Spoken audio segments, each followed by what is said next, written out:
Venimos ante la presencia de nuestro Dios para alabarle y glorificarle, escuchar su consejo, poner en sus manos nuestras acciones de gracias y peticiones y tener comunión entre nosotros al participar todos de este devocional. ¿Cómo estamos delante de nuestro Dios? ¿En qué condición espiritual nos encontramos? Nuestro Padre Celestial nos conoce y sabe de qué necesitamos, por lo que estamos seguros de que Él nos va a proveer de nuestras necesidades espirituales. Bienvenidos a este devocional. El cántico que nos ayuda a autoanalizarnos de cómo estamos delante de nuestro Dios es el número 164, cuyo título es una pregunta. ¿Vives tú solo por Cristo Jesús? ¿Estás tú bien con Dios?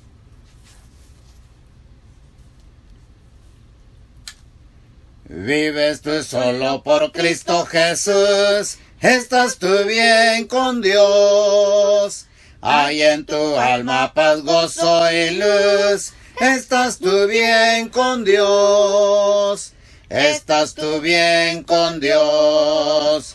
Oye su dulce voz, limpio y santo y consagrado. ¿Estás tú bien con Dios? Reina Jesús hoy en tu corazón. ¿Estás tú bien con Dios? Libre de culpa y condenación. ¿Estás tú bien con Dios? ¿Estás tú bien con Dios? Oye su dulce voz, limpio y santo y consagrado. ¿Estás tú bien con Dios? Si Dios te llama a ir a doquier, ¿estás tú bien con Dios? Su voluntad siempre quieres hacer. ¿Estás tú bien con Dios? ¿Estás tú bien con Dios? Oye su dulce voz, limpio y santo y consagrado. ¿Estás tú bien con Dios? Mira el mundo a Cristo en ti. ¿Estás tú bien con Dios? Eres un guía al perdido aquí. ¿Estás tú bien con Dios? ¿Estás tú bien con Dios? Oye su dulce voz, limpio y santo y consagrado. ¿Estás tú bien con Dios? Amén. Amén. Nuestra meditación de este día comienza con el Salmo 51. Salmo 51. Y leemos el versículo 11, donde el salmista exclama y dice así: no me eches de delante de ti, y no quites de mí tu Santo Espíritu.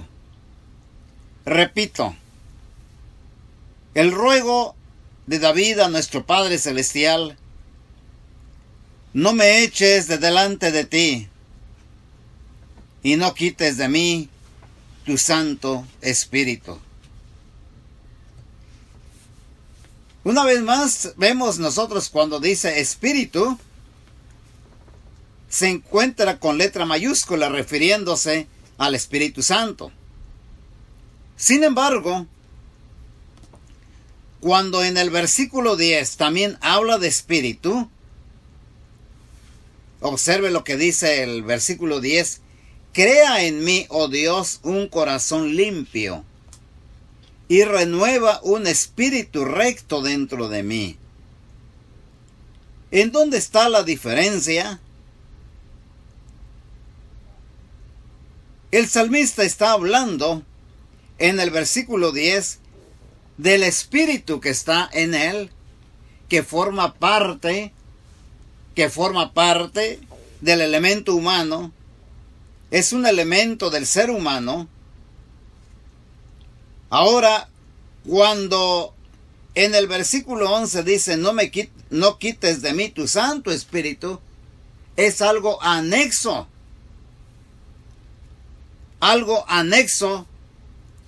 al ser humano. Para ello, hermanos, tenemos que pensar.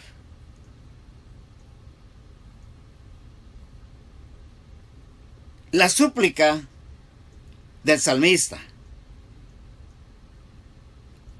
¿a qué se refiere? ¿Y por qué esta súplica? Leemos en el mismo Salmo 51, pero leamos los versículos 1 al 3. Dice, ten piedad de mí, oh Dios, conforme a tu misericordia. Conforme a la multitud de tus piedades, borra mis rebeliones. Lávame más y más de mi maldad y límpiame de mi pecado. Versículos 10 al 12. Crea en mí, oh Dios, un corazón limpio, y renueva un espíritu recto dentro de mí.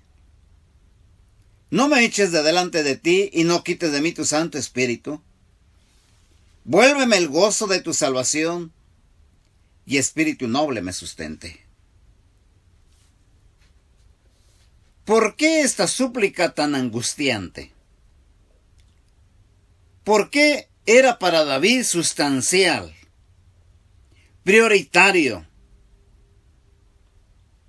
conservar el Espíritu Santo? Para ello, tenemos que considerar los elementos del ser humano. Si leemos la primera carta a los tesalonicenses en el capítulo 5, precisamente lo que insistía el salmista es lo mismo que aborda el apóstol Pablo aquí. El salmista quería ser íntegro delante de Dios, y reconoce que había pecado, reconoce que había fallado delante de Dios. Y entonces, en palabras del apóstol Pablo, el consejo del apóstol para los cristianos, para los hijos de Dios, es de que seamos íntegros, totalmente para Dios. En primera carta a los tesalonicenses, en el capítulo 5, versículo 23, dice, y el mismo Dios de paz os santifique por completo. Que la consagración a nuestro Dios sea por completo. Y dice, y todo vuestro ser. Primero dice por completo, sí. Y luego dice todo vuestro ser. ¿Qué es el todo del ser humano? ¿Qué es lo completo? Entonces encontramos los tres elementos del ser humano, que son espíritu, alma y cuerpo. Que tanto el espíritu, alma y cuerpo, que es el todo del ser humano, sea guardado irreprensible para la venida de nuestro Señor Jesucristo. El cuerpo. Una parte del ser humano es el cuerpo. Es lo físico. Que aunque lo vemos, aunque lo sentimos, no necesariamente lo conocemos totalmente. Ni aun los que estudian anatomía, medicina, fisiología, tienen que hacer muchas investigaciones para conocer realmente de qué padece el cuerpo. Pero lo que es físico en nosotros es el cuerpo. Luego está el alma. el alma donde radica la voluntad, los sentimientos. Todo eso implica el alma. El raciocinio, las decisiones, son cuestiones del alma. Que es muy diferente. El alimento físico es para el cuerpo, la medicina física es para el cuerpo. Sin embargo, hay alimento y medicina también para el alma. Luego está el otro elemento que es el espíritu. ¿Qué es el espíritu? Consideremos nosotros el espíritu como el implemento que Dios ha puesto, es la instalación que Dios ha puesto para que su Santo Espíritu se pueda comunicar con nuestra alma. Y por consecuencia, que nuestro cuerpo actúe conforme a la voluntad de Dios, que conozcamos sus mandamientos, para que todo nuestro ser, que todo nuestro ser sea guardado irreprensible ante Dios, y que de esa manera nosotros obtengamos la santidad de manera completa. Considere usted una casa construida con todos los implementos, una casa lujosa, una casa maravillosa, que tenga todas las instalaciones. Esa casa completamente construida tiene la instalación de la electricidad, pero si no hay corriente, si no llega una corriente de la parte externa, no podrá tener luz. No podrá haber servicio eléctrico y por lo tanto muchas cosas dentro de esa casa, lujosísima quizá, no podrá tener función mientras no llegue la conexión de la corriente eléctrica, aunque estén dispuestos los dispositivos. Considere así el ser humano. Tiene cuerpo, el alma, pneuma, le da vida, le da movimiento, sentimientos, raciocinio. Pero si no hay ninguna conexión entre el Espíritu y el Santo Espíritu de Dios, no podría fluir esa conexión divina con nuestro ser humano. Vayamos a la carta a los Romanos en el capítulo 8, encontramos un ejemplo acerca de la función del Espíritu Santo en el ser humano.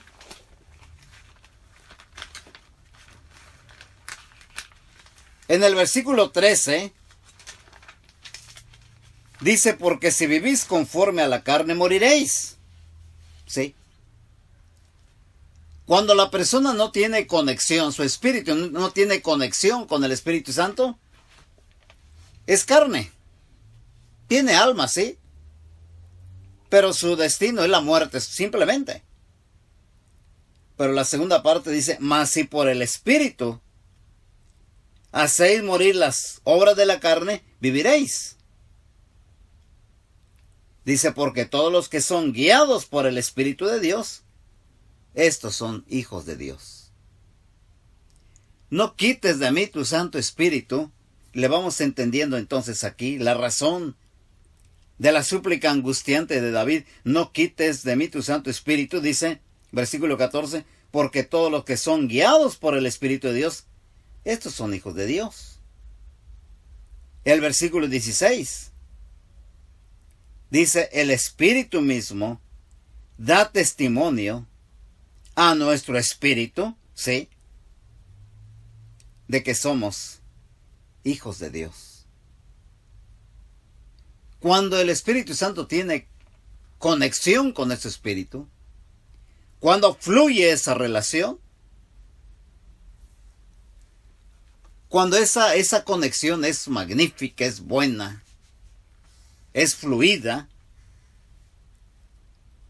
entonces está en óptimas condiciones espirituales y dice, el Espíritu Santo da testimonio en su espíritu, hay esa seguridad, ese testimonio de que somos hijos de Dios. El Espíritu Santo está en uno. Es un dispositivo divino. Es el mismo Dios que está en nosotros. Por eso en el versículo 26, una y otra vez leído, dice, y de igual manera, ¿quién?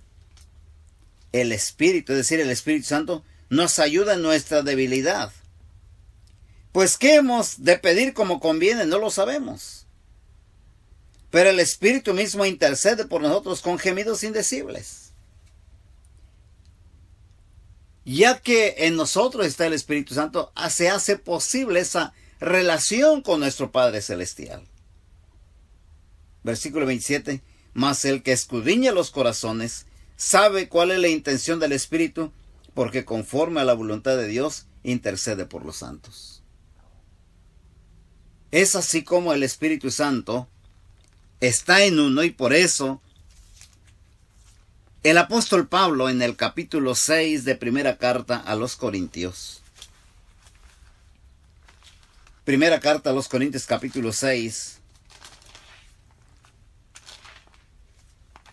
versículo 19, dice, ¿o ignoráis que vuestro cuerpo es qué? ¿Templo de quién? Del Espíritu Santo. Vuestro cuerpo es templo del Espíritu Santo, el cual está en vosotros.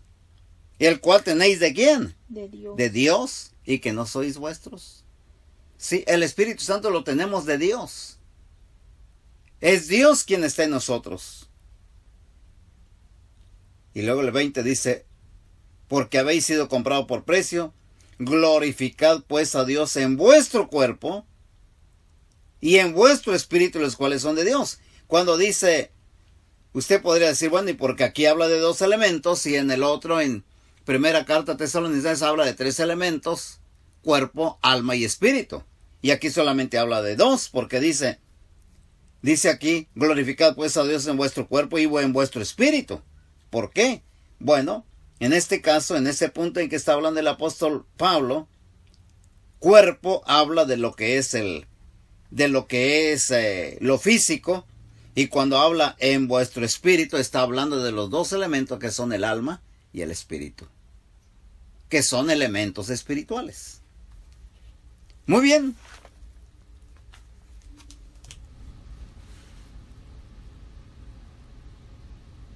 Sin embargo, a pesar de tener los 3 elementos, a pesar de que todo ser humano tiene estos 3 elementos,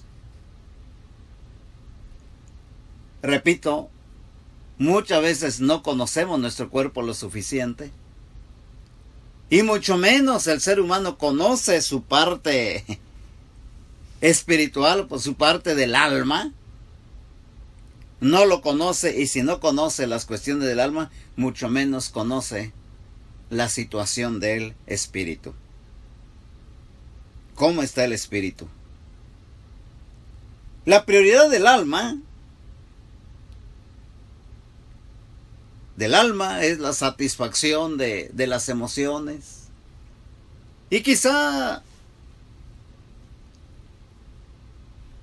el hombre trate de darle algo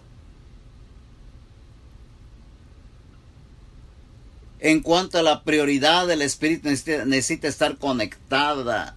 El espíritu necesita estar conectado con el Espíritu Santo.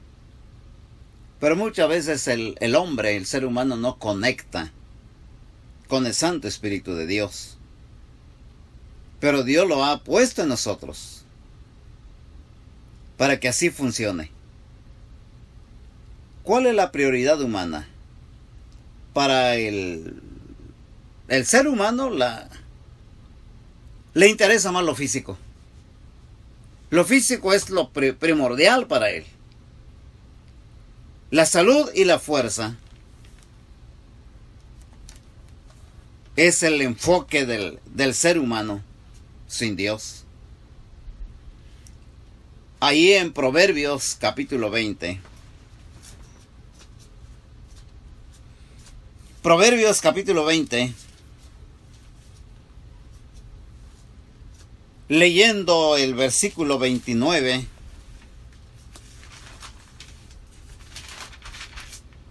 Dice, la gloria de los jóvenes, ¿cuál es? Es su fuerza. La gloria de los jóvenes es su fuerza. La salud y la fuerza es lo que persigue la mayoría de los seres humanos. Y aunque en Proverbio dice que la hermosura de los ancianos es su vejez,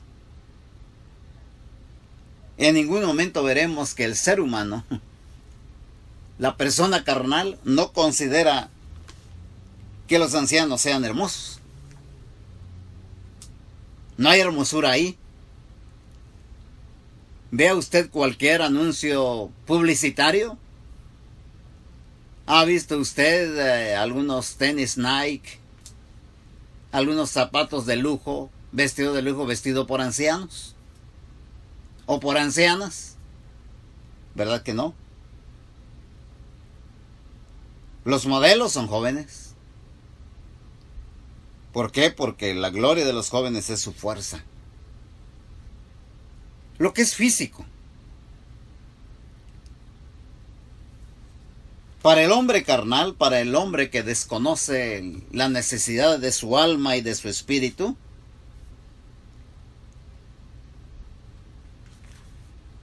el enfoque de la vida humana son los bienes materiales. Ahí en Lucas capítulo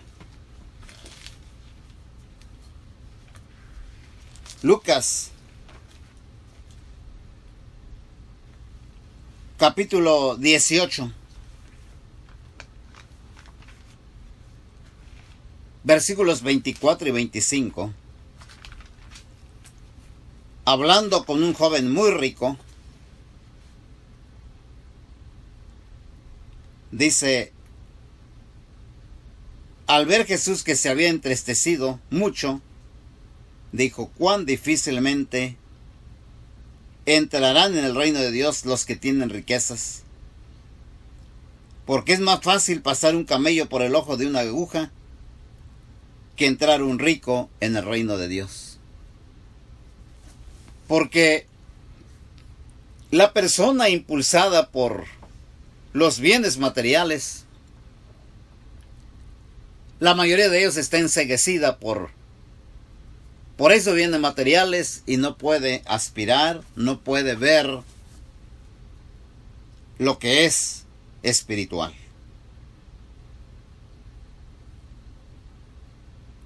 Y más fácil pasar un camello por el ojo de una aguja que entrar un rico en el reino de Dios. ¿Cuán difícilmente entrará en el reino de Dios los que tienen riquezas? Por otro lado, el enfoque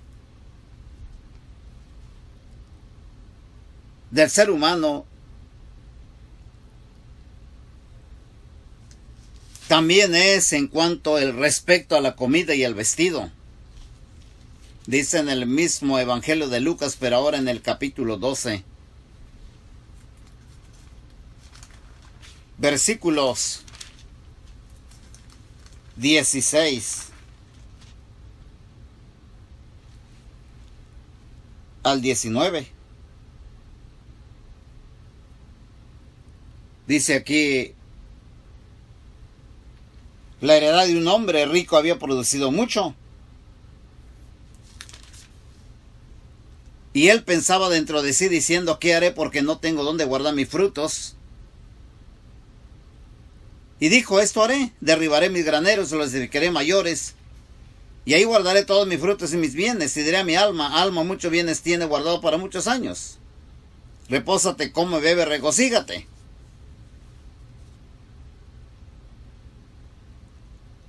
Ahora, siguiendo por la misma, en este mismo contexto,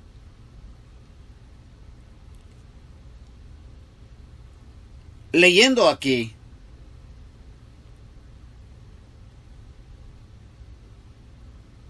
el afán del hombre,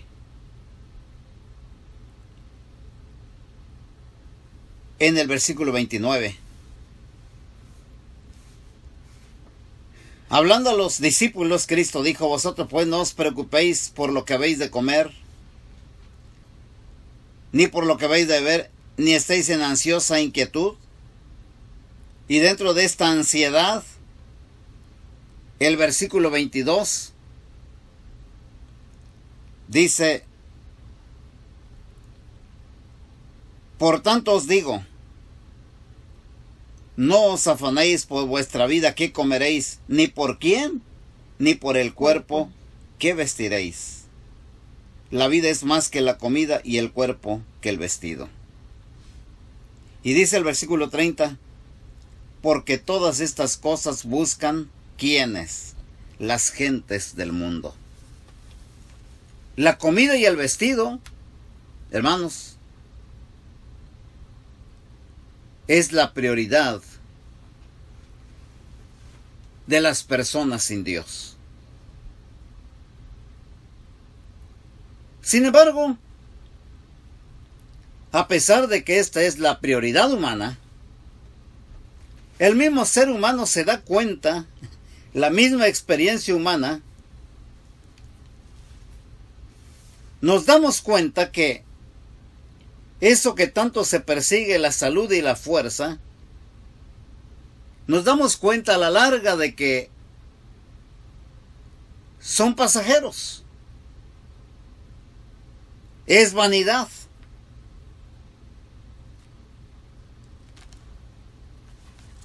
Y eso precisamente lo sabemos a través de Eclesiastés. En el capítulo 9, los versículos 9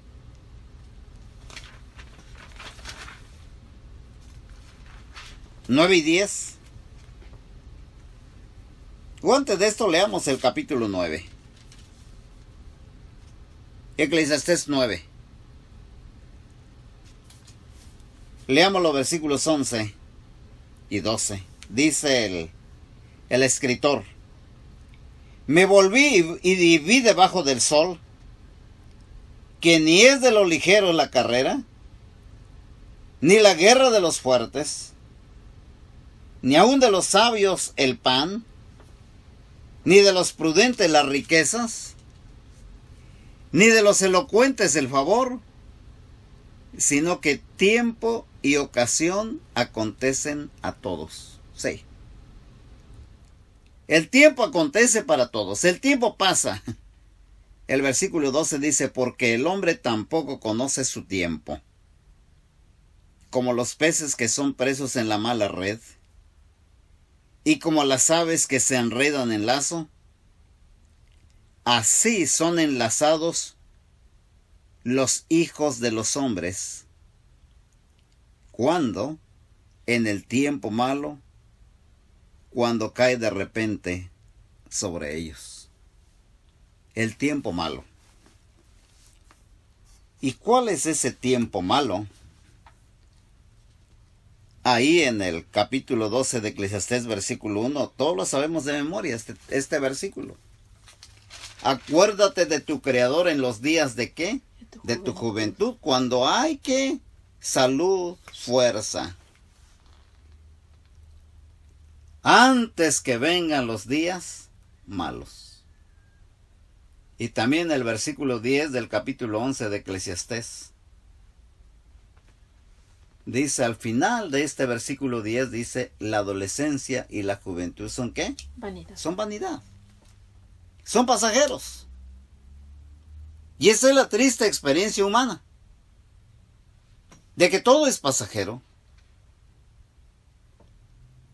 Hay una insatisfacción de los bienes materiales aquí en el capítulo 5 de Eclesiastés. Capítulo 5. Leamos los versículos 10 al 15. Qué interesante el versículo 10. Dice, el que ama el dinero no se saciará de dinero. Así dice el capítulo 5, versículo 10. El que ama el dinero no se saciará de dinero. La persona que es carnal, la persona que vive para su vida física, jamás se sacia de dinero. Quiere más y más y más. Dice, y el que ama el mucho tener, no sacará fruto. También esto es ¿qué? Vanidad. Vanidad. ¿Sí? El dinero es pasajero porque no satisface. No satisface. Sigamos leyendo. Versículo 11.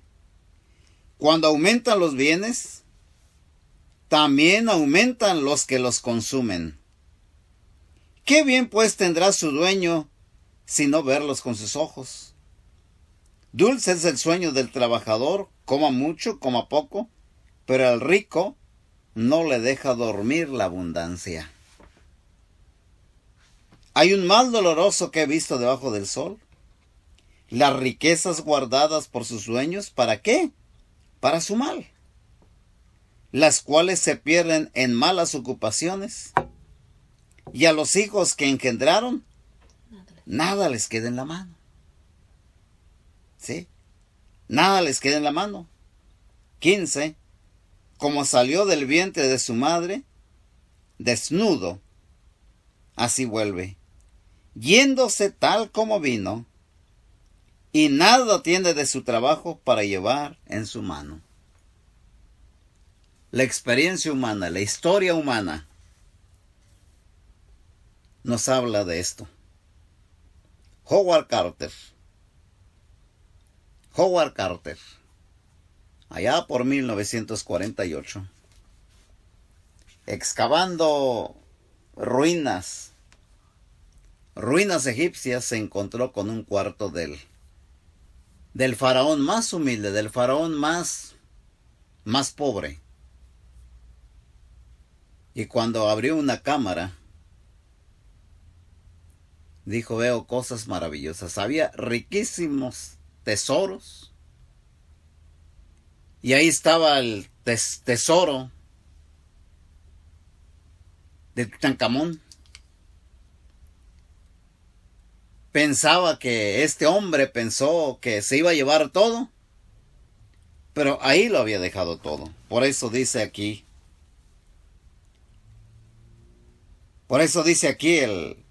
el sabio, en el versículo 15, como salió del vientre de su madre desnudo, así vuelve yéndose tal como vino y nada tiene de su trabajo para llevar en su mano. Ni la misma experiencia del comer. En el capítulo 2 de Eclesiastés. La misma experiencia del comer, en los versículos 3 al 6. Dice, propuse en mi corazón agasajar mi carne con vino, y que anduviese mi corazón en sabiduría con retención de la necedad hasta ver cuál fuese el bien de los hijos de los hombres, en el cual se ocuparan debajo del cielo todos los días de su vida. Engrandecí mis obras, edifiqué para mí casas, planté para mí viñas, me hice huertos y jardines y planté en ellos árboles de todo fruto. Me hice estanques de aguas para regar de ellos el bosque donde crecían los árboles. 10-11. No negué a mis ojos ninguna cosa que desearan, ni aparté mi corazón de placer alguno, porque mi corazón gozó de todo mi trabajo y esta fue mi parte de toda mi faena. Miré yo luego todas las obras que habían hecho mis manos y el trabajo que tomé para hacerlas, y he aquí todo era vanidad y aflicción de espíritu, y sin provecho debajo del sol. Todo lo había probado, pero se dio cuenta que todo era vanidad y aflicción del espíritu. El hecho de comer mucho tampoco era satisfactorio. También eso es vanidad.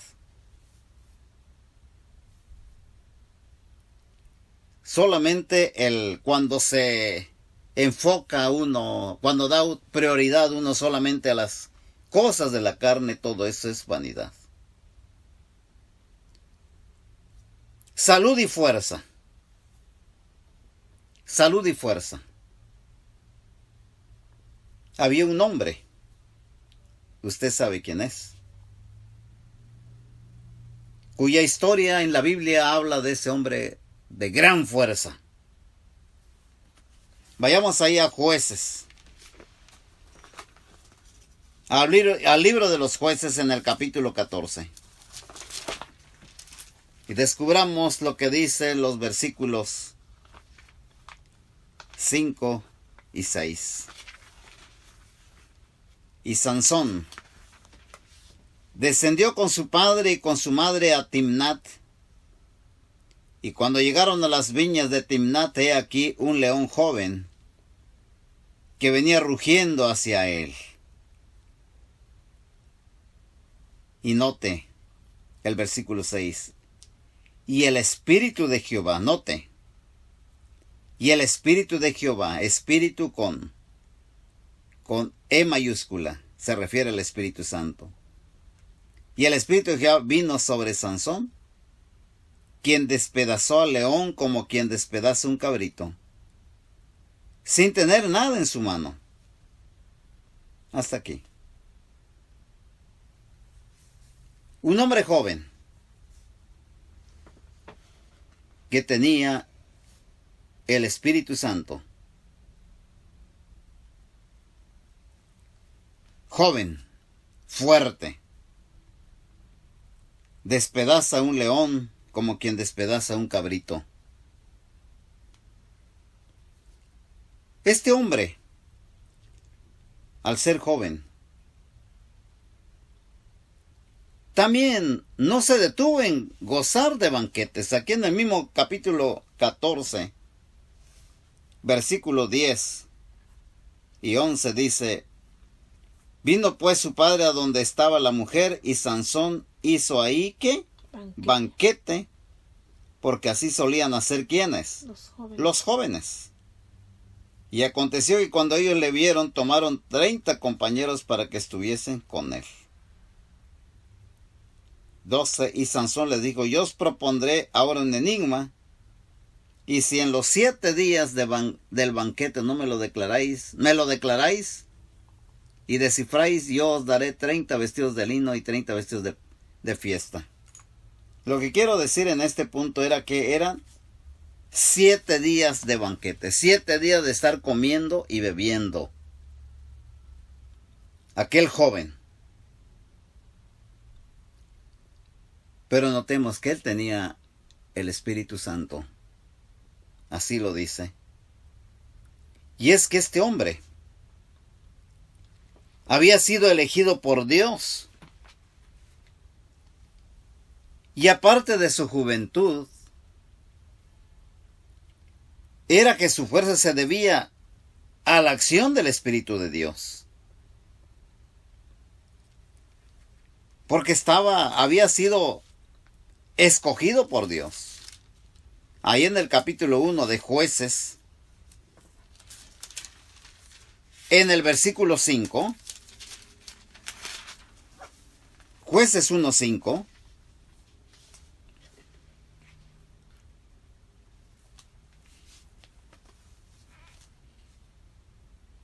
encontramos nosotros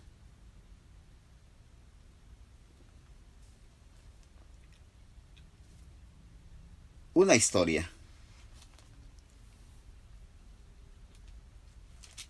Disculpen. Vayamos a Jueces capítulo 14.